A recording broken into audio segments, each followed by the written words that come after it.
Hello नमस्कार, मी सपना तुमचं आपल्या एका नवीन व्हिडिओमध्ये सगळ्यांचे स्वागत करते। तर आजचा वार आहे मंगळवार आणि आजची तारीख होती 25।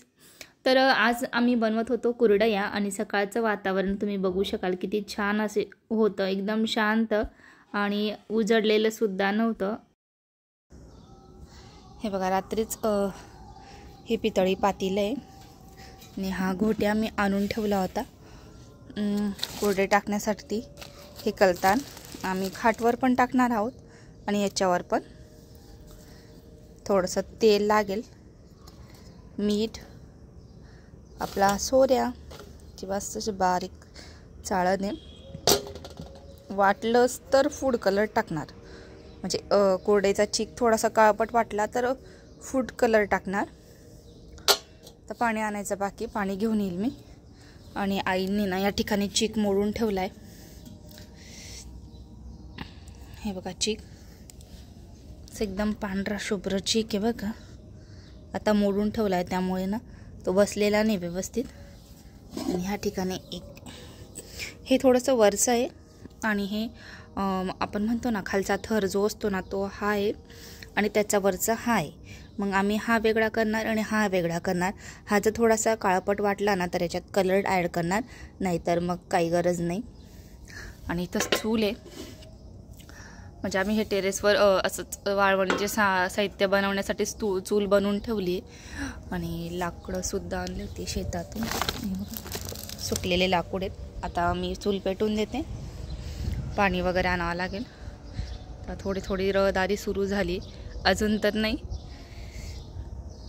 ते बघा असं वातावरण आहे, सकाळ सकाळचं असं फ्रेश वातावरण आणि बघा पक्ष्यांचा किलबिलाट। आणि इकडं अजान पण होते 6 वाजेची, मस्त वातावरण, एकदम गार अशी हवा येते। नाहीतर ना आमच्याकडे गरम व्हायला लागलं, रात्री गरम होतं पण आता एकदम मस्त थंडगार हवा चालली आणि एकदम शांतता। मस्त छान असं सकाळच्या वातावरणामध्ये कुरडई बनवण्याची मजा ही वेगळीच असते। आता आई येतात, आईंचं आवरताय, मी माझं आवरून आली आहे पटपट, सर्व साहित्यसुद्धा वरती आणलं। आता चूल पेटून घेते आणि मग तुम्हाला दाखवते व्हिडिओ। आत्ता कुठे थोडं थोडं उजळायला लागलं बघा, छान असं गुलाबी तांबडं फुटले आणि लाईट पण गेली, आली लाईट, त्यामुळे भारी वाटत होतं लाईट गेल्यामुळे। छान असं वातावरण आहे सकाळचं। आणि ना या ठिकाणं पाणी पण गरम करायला ठेवला मी चुलीवर। हे बघा पातेल्याला असं मी मातीचं बूड लावून घेतलं, चूल मस्त पेटून गेली, पाणी पण ठेवून दिले गरम करायला। तर उन्हाळी साहित्य जे वाळवणीचे पदार्थ असतात ना, तर ते महाशिवरात्रीच्या आसपास झाले पाहिजे, आधी किंवा नंतर, कारण की होळी झाल्यानंतर ना खूप जास्त ऊन पडायला लागतं आणि हवा पण जास्त सुटते।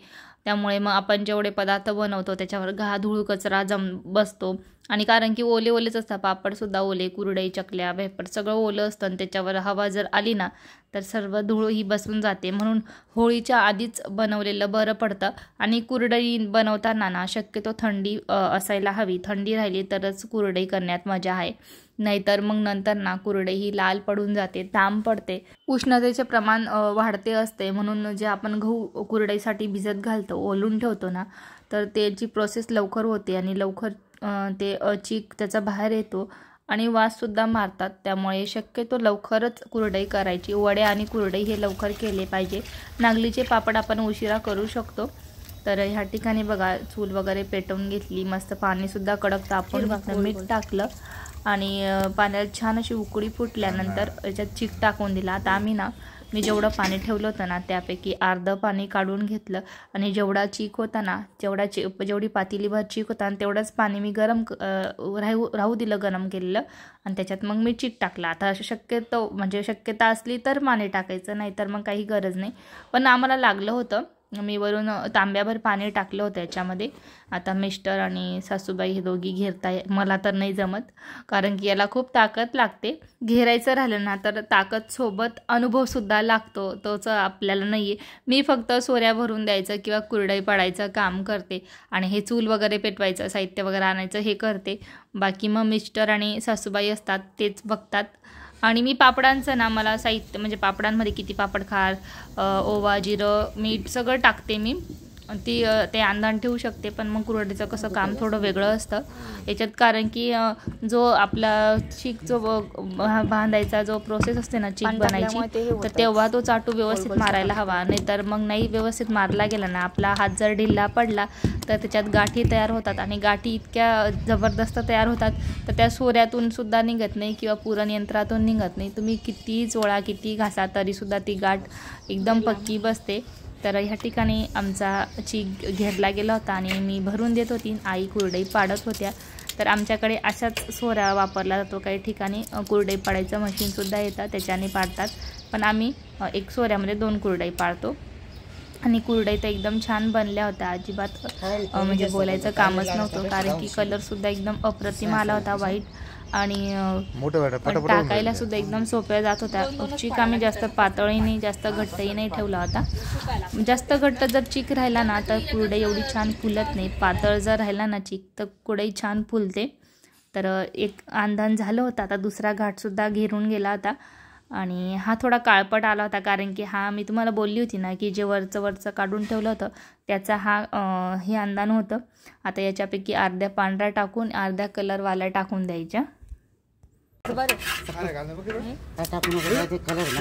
नाही नका टाकू. तेजू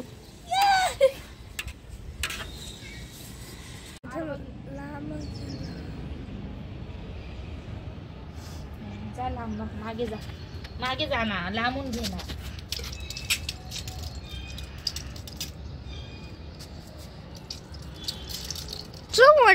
ऑटोमॅटिक झूम होतोय.